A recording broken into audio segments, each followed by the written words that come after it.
կշարունակենք ներկայացնել իրավիճակը։ Արշակ Սրբազանի ձերբակալությունն ու կալանավորումը շատերի համար այսպես սպասելի էր, կանխատեսելի էր եւ այսօր դատարանից ակնկալիքներն էլ կարծեք բոլորի համար ինչ անել, որ այսքան կանխատեսելի սցենարով չշարունակվեն այս ձերբակալություններն ու կալանավորումները։ Բարոն ձեզ, այո, միանշանակ կանխատեսելի էր եւ կանխատեսելի է առհասարակ օրվա կառավարչի կառավարման ընթացքը եւ այդ ընթացքի մեջ բոլոր ազգային ուժերը պետք է ապամոնտաժվեն եւ այդ ազգային ուժերի հենասյունը, գաղափարական հենասյունը դա հայ առաքելական Սուրբ եկեղեցին է, որը մեր ինքնության պահապանն է եղել, կա եւ լինելու է եւ սա ըստ էության եկեղեցին ապամոնտաժելու ծրագիր է, որը իրականացվում է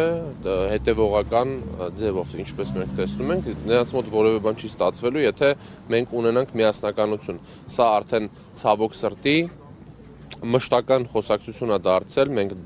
տարբեր դատարանների հայացքներում խոսում ենք նույն բանի մասին, որ պետքա միասնականություն լինի, պետքա ջնջվի սևերի եւ սպիտակների այս հասարակությունը, ձևավորվի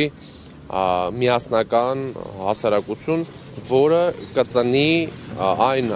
գաղափարը, այն միասնականության գաղափարը, հաղթանակները, որոնք մենք ունեցել ենք ժամանակին, այն միասնականությունը, որը ծնում էր հայանպաստ զարգացումներ, հայանպաստ իրավիճակ, այսօր ընթացքը ոչ հայանպաստ է, դա միանշանակ է, Արշակ Սրբազանին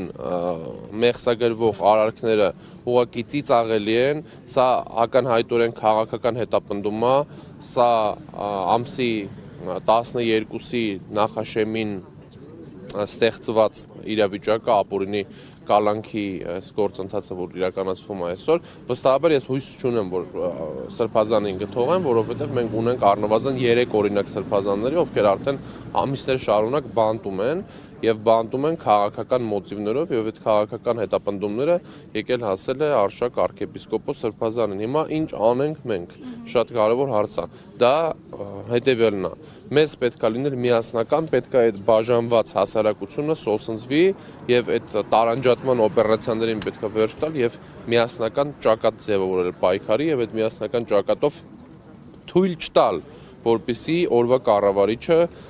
օրվա կառավարիչները ինչ ուզեն անեն։ Իրանք այսօր դատաիրավական համակարգ օգտագործում են որպես մահակ եւ այդ մահակը թափ են տալիս ընդդիմադիրների գլխին, ով խոսում է ցեղասպանության ուրացման դեմ ոնց որ Արշակ Սրբազանը, ով խոսում է Արցախի հայկական լինելու մասին, ով խոսում է Հայաստանի Հանրապետության կողմից զիջումների անթույլատրելիության մասին եւ այլն, այս հայկական օրակարգը սպասարկող մարդիկ օրվա կառավարիչների համար թշնամիներ են ըստ էության, որովհետեւ նրանք հայտնում են բանտում եւ սա